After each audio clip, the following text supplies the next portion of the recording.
Try it right now. Reach over and tickle your own ribs or the bottom of your own foot. Nothing happens. Maybe a faint, dull sensation. No gasp, no laughter, no squirm.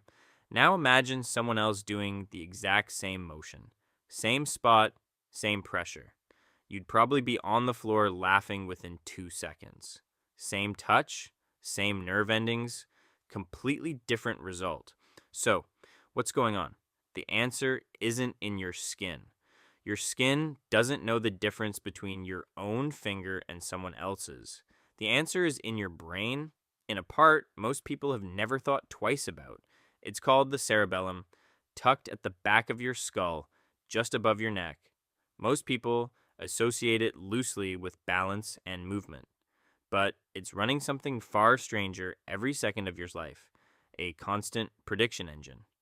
Every time you move any part of your body, your brain doesn't just send a command and wait to see what happens. It sends a copy of that command to the cerebellum first, called an efference copy. Using it, your cerebellum predicts in advance exactly what sensation that movement is about to produce. Where, how hard, for how long. Neuroscientist Sarah-Jayne at University College London ran studies that nailed down how powerful this prediction system is.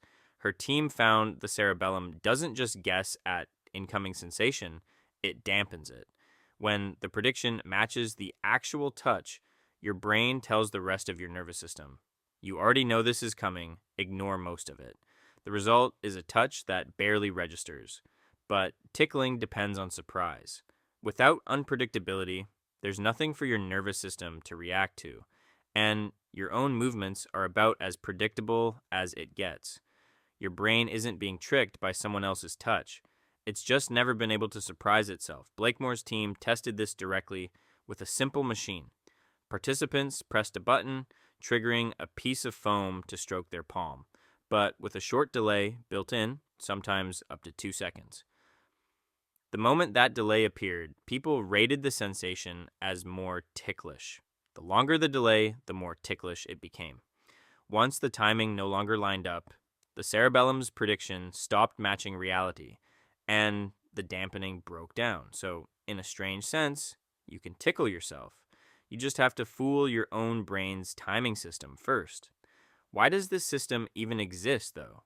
Why would a brain evolve to cancel out a sensation rather than just feel everything equally? One leading idea is resource allocation. Researchers studying sensory attenuation suggest the brain treats self-generated touches as low priority, since they're rarely dangerous. An unexpected touch from someone or something else could mean an insect, a predator, an attack, so the brain saves its attention for sensations it can't already predict. There's a second layer to this too, about why being tickled by someone else feels this way in the first place. Scientists split tickling into 2 categories. The first, nismesis, is the light, crawling, itch-like sensation from something faint, brushing your skin, like a feather or insect leg. It barely makes anyone laugh, and you can trigger it on yourself fairly easily. The second, gargalesis, is heavier, rhythmic pressure on spots like the ribs, underarms, and neck, the kind causing genuine, uncontrollable laughter. This is the kind your own touch almost never produces. Why those particular spots? Psychiatrist Donald Black at the University of Iowa noticed the most ticklish areas, the ribs, neck, and underarms, are almost exactly the areas most vulnerable in a physical struggle. His theory suggests ticklishness might be a built-in alarm system for unguarded body parts, practiced during childhood roughhousing. Neuroscientist Robert Provine has pushed this further.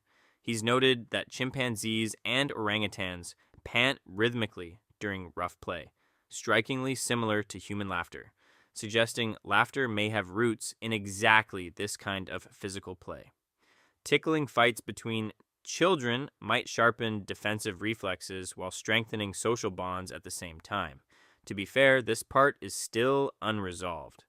Researchers admit that after centuries of philosophers and scientists puzzling over it, from Aristotle to Darwin, No single theory explains every detail, like why some people are intensely ticklish while others barely react, or why it fades with age. What is settled is the core mechanism. It isn't a flaw or a glitch. It's your cerebellum doing exactly what it's built to do, predicting the consequences of your own movements so precisely that an entire category of sensation disappears before it can register. So, next time you try to tickle your own ribs and feel nothing, you're not failing at something simple. You're running into one of the most reliable prediction systems in the human body. It already knew your hand was coming. It always does.